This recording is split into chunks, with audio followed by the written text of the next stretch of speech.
At this juncture, Honourable Chair, I would like to express a few words and sentiments with regard to the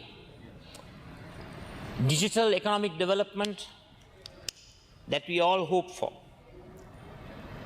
With successful public-private partnerships, Sri Lanka can build a $25 to $30 billion value digital economy by 2030, creating hundreds of thousands of high-paying jobs, improved governance, eradication of corruption, and enhancing competitiveness. I would like to propose 3 primary thematic areas in which Sri Lanka should move forward. We need to build world-class digital infrastructure, upgrade 4G and expand 5G across all districts, incentivize telcos to invest in fibre-to-home facilities, universal service funds to subsidize rural connectivity, establish data centers and cloud infrastructure, establish regional Tier 3, Tier 4 data centers around major metropolis, promote cloud-first government adoption, partner with global cloud providers such as AWS, Azure, Google Cloud in order to enhance our digital infrastructure. Make Sri Lanka a regional technology hub. Build an AI tech talent base. National AI and data science curriculum from grade 6 onwards is imperative in our educational structure. 100,000 annual IT graduates through universities and vocational colleges must be produced in order to make our digital dream a reality. Continuous reskilling for existing workforce, establishment of IT investment zones throughout the country, hopefully in all of the 25 administrative districts of our motherland, provide tax concessions for export-oriented information technology BPM companies, fast-track tech visas for global experts, establish digital government, establish a single digital national identity program, roll out a secure digital ID for all citizens, enable digital signatures, online verification, and mobile-based services. Ensure that online public services achieve the target of 100%, whether it be revenue licenses, driving licenses, land registry matters, court filings, permits, so on and so forth, all to be established through the online mechanism. Reduce face-to-face interactions. This will also reduce costs and also corruption. Encourage interagency data sharing, government data exchange platforms, GDXs, so that agencies can communicate digitally. Real-time analytics for policy decisions will also enable efficient government in our motherland. Promote digital payments and encourage fintechs. Ensure that we make a cashless economy a reality. Let me just take 2 or 3 more minutes, please. Ensure that interoperable QR, Lanka QR, in all businesses, buses, trains, and also markets. Digital payment adoption to be used as incentives for small merchants.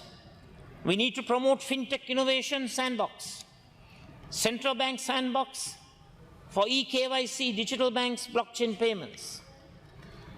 Allow responsible crypto asset experimentation under strict regulations.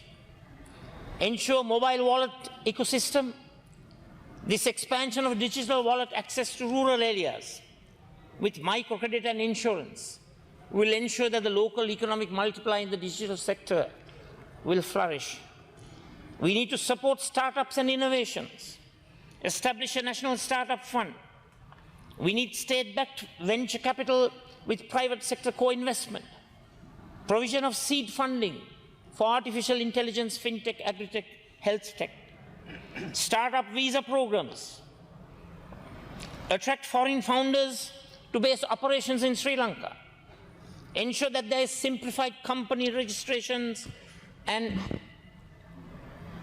results-driven tax holidays so that those tax holidays will accrue benefits and advantages to our country.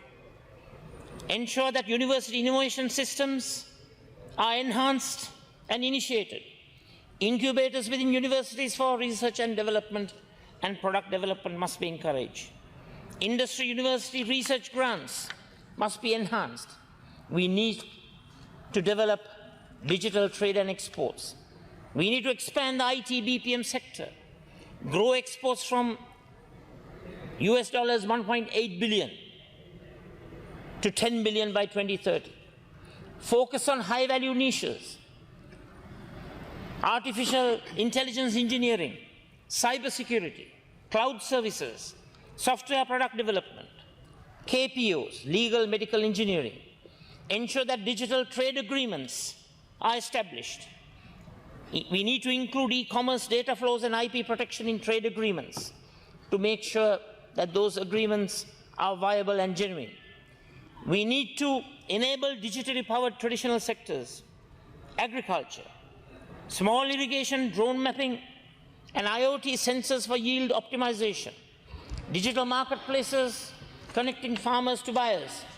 In the tourism sector, digital tourism platforms, online bookings, cultural experiences through artificial reality and virtual reality. Just one moment. Smart signage and automated visitor management at national parks. Even in the fisheries sector, GPS tracking, digital catch logs, online auctions, weather alerts. We also need to enhance cybersecurity and trust framework. National Cybersecurity Authority is a must in order to monitor real-time threats and ensuring public-private cybersecurity and defense. We need to implement the Data Protection Act and GDPR-style standards. And we need to enhance that the cyber skills training packages are promoted so that cybersecurity degrees and certifications are done at large scale. Last, digital literacy for all citizens. Community digital centers in every DS division, free online courses on digital skills, coding, basic cyber safety. We also need to encourage women in technology, special initiatives for women entrepreneurs, freelancers, safe digital workplaces, and flexible remote work laws. And we need, most important, to establish a legal and policy framework. We need to update obsolete laws, modernize the ICT Act, Electronic Transactions Act, IP laws, ensure that there are clear laws for digital signatures, digital contracts, cloud data residency, online dispute resolution. So I would like to present these as proposals that are forwarded on behalf of the SJB and the SJB Alliance. We firmly believe in promoting the digital economy. It's time to walk the talk. Thank you.